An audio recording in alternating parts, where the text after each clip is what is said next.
అందరికీ welcome to pink rabbit YouTube channel. ఇవాళ date అయితే 30th మార్చ్ మీకు చూపిస్తాను.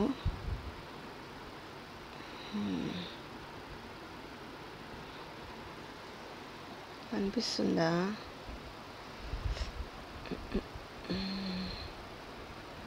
ఇదిగోండి ఇక్కడ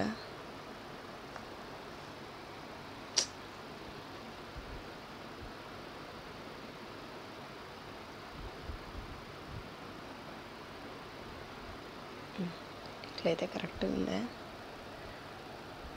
30th మార్చ్ ఇంకా అనిపించట్లేదు, చాలా ట్రై చేస్తున్నా. 30 అయితే కనిపిస్తుందా? ఉగాది కదా, మాకు అయితే ఉగాది అయితే లేదు.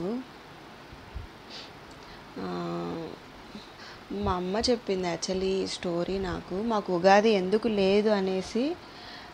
ఉగాది లేదు అందుకనేసి పండగ ఏం లేదు కాబట్టి ఇంకా పడుకోయినా నేను. నైట్ కూడా చిన్న బాబు పడుకోనివ్వలేదు, సో అందుకు నేను పడుకున్నాను. మ్యాటర్ ఏంటంటే ఉగాది ఎందుకు లేదు అనేది ఒక చిన్న స్టోరీ అయితే ఉంది, చెప్తాను. ఇవాళ స్నానం చేయకూడదు మేము. ఇంకోటి ఏంటంటే స్టవ్ వెలిగించిన స్టవ్ మీద కూడా పెనం పెట్టకూడదు అంటారు. అందుకు నేను ఏం చేయలేదు. యాక్చువల్లీ దోశ పిండి అయితే ఉంది, చేయలేదు నేను. దోశ కూడా పెనం పెట్టకూడదు అన్నారని బయట నుంచి తెప్పించుకొని తిన్నాము. ఇంకా మా అమ్మ వాళ్ళు అవి భక్షాలు ఓలిగలు అయితే పంపించారు. ఇది మ్యాటరు. ఎందుకు చేసుకోలేదు అంటే కసువు కొట్టలేదు. ఇంకా చెప్పాలంటే కసువు కూడా కొట్టుకోలేదు, బోకులు కూడా తోముకోలేదు, మేము ఎవరం స్నానం చేయలేదు. అంటే ఇది ఎప్పటి నుంచో మా అమ్మ వాళ్ళు పాటిస్తున్నారు. అందుకు మా అమ్మ చెప్పింది నాకు ఈ స్టోరీ. అంటే ఎలా చెప్పాలంటే ఇది మా అమ్మ వాళ్ళ నుంచి వచ్చిన ఆచారం ఇది. అంటే మా అమ్మ వాళ్ళకు ఉంది పండుగ. అంటే నా హస్బెండ్ వాళ్ళ నాన్న ఉంటారు కదా, ఆయన నాకు మేనమామ అవుతాడు యాక్చువల్లీ. మా అమ్మ మా అమ్మ మా మామకు సొంతం చెల్లెలన్నమాట. అందుకు మా అమ్మ చిన్నప్పటి నుంచి వాళ్ళు చిన్నప్పటి నుంచి పాటిస్తున్నారనమాట. ఇట్లా ఉగాది చేసుకోకూడదని చెప్పి ఆ స్టోరీ అయితే చెప్పాలని చెప్పి నాకు అనిపించింది. మీరందరూ పండగ ఎట్లా చేసుకున్నారు? మీకు ఓపిక ఉంటే కామెంట్ సెక్షన్లో కామెంట్ చేయండి. అందరికి హ్యాపీ ఉగాది. ఏంటంటే ఇట్లే అనమాట, ఒక హస్బెండ్ ఒక వైఫ్ ఉంటారు ఊర్లో. వాళ్ళ అమ్మ వాళ్ళ పెళ్ళై ఉంటుంది అనమాట. తర్వాత ఉగాదికి అని చెప్పి వాళ్ళ అమ్మ వాళ్ళ ఇంటికి పోయింటారు, అమ్మాయి వాళ్ళ అమ్మ వాళ్ళ ఇంటికి. సో అక్కడ ఏం జరుగుతుందంటే అమ్మాయి వాళ్ళ నాన్న ఉంటాడు కదా, ఆయన అప్పట్లో వేటకి వెళ్ళే వాళ్ళు కదా, బాణాలందు విసురుతుండే వాళ్ళు కదా. విసిరి తర్వాత ఏదైనా యానిమల్ ఏమన్నా పడితే బాణం కింద తెచ్చుకొని దాన్ని వండుకొని తింటారు కదా. అలా వీళ్ళు వేటకు పోయినారనమాట. వేటకు పోతే అంటే అల్లుడు మామ, అంటే ఈ అమ్మాయి వాళ్ళ నాన్న ఈ అమ్మాయి వాళ్ళ హస్బెండ్ ఇద్దరు వేటకైతే పోయినప్పుడు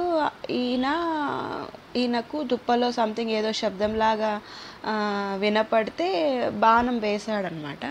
బాణం వేస్తే ఆ బాణం పోయి అల్లుడికి కుచ్చుకుంటుంది, అది చెక్కుపోతుంది. అప్పుడు ఏమవుతుంది అంటే ఆయన స్పాట్ డెడ్ అయిపోతాడంట. అప్పుడు ఈయన వాళ్ళ మామ ఏం చేస్తాడు, ఇంటికి తీసుకొని వెళ్తే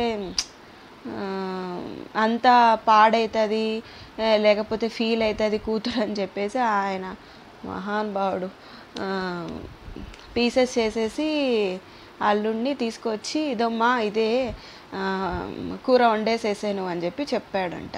సో ఈమె ఏం చేసింది, వండుతుందంట. అడిగిందంట ఆల్రెడీ ఎక్కడ హస్బెండ్ ఏడి అని చెప్పి అడిగితే, నువ్వు ఉండమ్మా వస్తాడు అని చెప్పాడంట ఈయన. సరే అని చెప్పి అంత స్టవ్ మీద పెట్టేసేసి మళ్ళీ అడిగిందంట, స్టవ్ అంటే స్టవ్ కాదు, పొయ్యి మీద పెట్టి అడిగిందంట. మళ్ళీ ఎక్కడ నాన్న అని చెప్పి అడిగితే ఉడికేది ఎవరో కాదమ్మా నీ హస్బెండే అని చెప్పి చెప్పాడంట. అప్పుడు మాకు చాలా కోపం వచ్చేసిందంట. అంతే కదా, కోపం వచ్చేసిందంట. ఇంకా ఎందుకు ఇట్లా చేసినావు, ఇంకా కాన్వర్సేషన్ సాంగ్స్ జరిగి ఈమె ఏం చేస్తుందంటే అక్కడ బావి ఉంటే కాన్వర్జేషన్ అంతా జరిగి వాళ్ళ నాన్నతో అంటదంట, శపిస్తుందంట. ఈ ఉగాది రోజు ఇట్లా చేసినారు కదా, మీకు మీరు అసలు ఉగాది పండగనే మీకు ఉండదు, మీరు ఉగాది పండగ చేసుకుంటే ఇట్లే అవుతుంది, మీరు కూడా నాశనం అయిపోతారు అని చెప్పేసి ఆమె శపించేసిందంట. వాళ్ళ నాన్న అదే ఇంకా ఆ వంశం మొత్తాన్ని. సో ఈమె ఇంకా బాధలో ఇంకా హస్బెండ్ లేడు కాబట్టి ఈమె కూడా బావిలో దూకేసేసి చచ్చిపోతుంది అనమాట. చచ్చిపోయిన తర్వాత ఈమె గొప్ప పతివ్రత అంట. సో ఈమె చెప్పినట్టు జరిగేదంట. ఎవరైతే ఈమెకు అడ్డొచ్చి ఈమె చెప్పినట్టు పండగ చేస్తే బట్టలు కాలిపోవడము, దండం మీద వేసిన బట్టలు కాలిపోవడము, వాళ్ళ ఇంట్లో వాళ్ళు చచ్చిపోవడము, ఇట్లే జరిగేదనమాట ఉగాది పండగ రోజు. అందుకు ఉగాది పండగ చేసేవాళ్ళు కాదు. ఇంకోటి ఏంటంటే ఈమె ఆ బావిలో దేవతలాగా ఉండేదన్నమాట. ఎట్లా ఎవరికైనా పేదవాళ్ళు ఉంటారు కదా, చాలా పేదవాళ్ళు. సో వాళ్ళు ఏమైనా పెళ్ళి అలా పెట్టుకున్నప్పుడు మాకు ఇట్లా గోల్డ్ అవసరము, ఇట్లా మేము పేదగా ఉన్నాము అంటే ఆమె ఏం చేస్తుందంట, ఆ బావి గట్టు మీదనే గోల్డ్ సంథింగ్ అరేంజ్ చేసేసి పెట్టేదంట. ఆమె చనిపోయిన తర్వాత గురించే నేను చెప్తున్నాను. ఆమెను దేవతలాగా పూజించే వాళ్ళంట. ఆ బావి దగ్గర పెట్టేసేదంట. ఇంకా వీళ్ళు ఏం చేసేవాళ్ళంటే వీళ్ళు అడిగింటారు కదా ఆమెను. సో ఆ గోల్డ్ తెచ్చుకొని సంవత్సరాన్ని వాడుకొని చేసుకొని పెళ్ళి అంతా అయిపోయాక మళ్ళీ పోయి ఆ గోల్డ్ ఆ బావి దగ్గరే పెట్టేవాళ్ళంట. ఇలా ఆమె హెల్ప్ కూడా చేసేదంట. మా అమ్మ చెప్పేది ఇవన్నీ. తర్వాత ఇంకోటి ఏంటంటే అసలు చేసుకోకూడదంట. అంటే ఎలా అంటే ఈ పండుగ మాకు ఒక చచ్చిపోయి డెడ్ బాడీ ఇంట్లో ఎట్లుంటుందో అట్లా చేయాలంట ఈ పండగను మాత్రం మేము. అందుకే ఏ ఇయర్ నా పెళ్ళైన తర్వాత నుంచి నేను ఏ ఇయర్ కూడా ఈ పండుగ చేసుకోలేదు. అంతకుముందు కూడా మా అమ్మ వాళ్ళు పెళ్ళి అవ్వకముందు కూడా మా అమ్మ వాళ్ళు కూడా ఈ పండుగ చేసేది కాదంట. ఇప్పుడు అదే మేము కూడా పాటిస్తున్నాము. ఎవరైనా ఈ పండుగ చేస్తే అదే మా అమ్మ వాళ్ళు కానీ మా అక్క వాళ్ళు కానీ ఇంకెవరైనా చేస్తే పోయి వాళ్ళ ఇంటికి పోయి తినచ్చు, ఎంజాయ్ చేయొచ్చు. మేము మాత్రం హమేషా ఇంట్లో మాత్రం పండగ చేయడం మాత్రం అట్లాంటివి పెట్టుకోకూడదంట. మంచిది కాదు అంటారు. ఈ మంత్లో మేము షాపింగ్ చేసిన తర్వాత గ్యాడ్జెట్స్ ఏదైనా మొబైల్ అంటే ఉగాది కదా, ఆఫర్ సంథింగ్ నడుస్తుంటుంది కదా, అలా ఏం చేసినా కూడా అవి పాడైపోవడము, దొంగలు బారపడము ఇలా చాలా జరుగుతున్నాయి అన్నమాట. అందుకనేసి పండగ చేయకూడదు, తర్వాత ఉగాదికి ముందు ఏం తీసుకోకూడదు అని చెప్పి ఫిక్స్ అయిపోయినారు. ఇంకా ఏంటంటే మాకు ఉగ్గు గిన్నె లేదు. అంటే పిల్లలు పుట్టిన తర్వాత పాలు, తర్వాత గ్రైప్ వాటరు, తర్వాత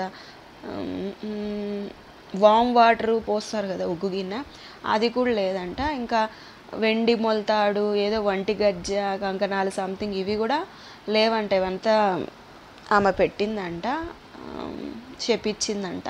సో ఇవి కూడా లేవంట. The matter. అందుకు మాకు ఉగాది అయితే లేదు. మేము ఏ ఇయర్ ఉగాది సెలబ్రేట్ చేసుకోకూడదు. యాజ్ యూజువల్గా కసువులు బొగులు ఏమీ చేయలేదు నేను. సాయంకాలం నుంచి కొంచెం చేసుకోవచ్చు అని చెప్పి అన్నారు. ఏమో ఇంకా నేనైతే ఇంకా ఈరోజు అంతా పార్టీ చేస్తే అయిపోతుంది కదా, ఇంకా రేపు ఏకంగా ఇల్లు తుడిచేసుకోవచ్చు అని చెప్పి నేను సైలెంట్ అయిపోయాను. అందుకే ఈవెన్ బెడ్షీట్స్ అవి ఇవి ఎక్కడుండేవన్నీ అక్కడే ఉండిపోయాయి, బయట కూడా ఏం ఊడ్చలేదు. ఇది నా ఉగాది స్టోరీ. హోప్ మీకు అర్థమైంది అనుకుంటున్నాను. Thank you for watching. ఎవరైనా సబ్స్క్రైబ్ చేయకపోతే please like, share and subscribe. Thank you so much. Bye.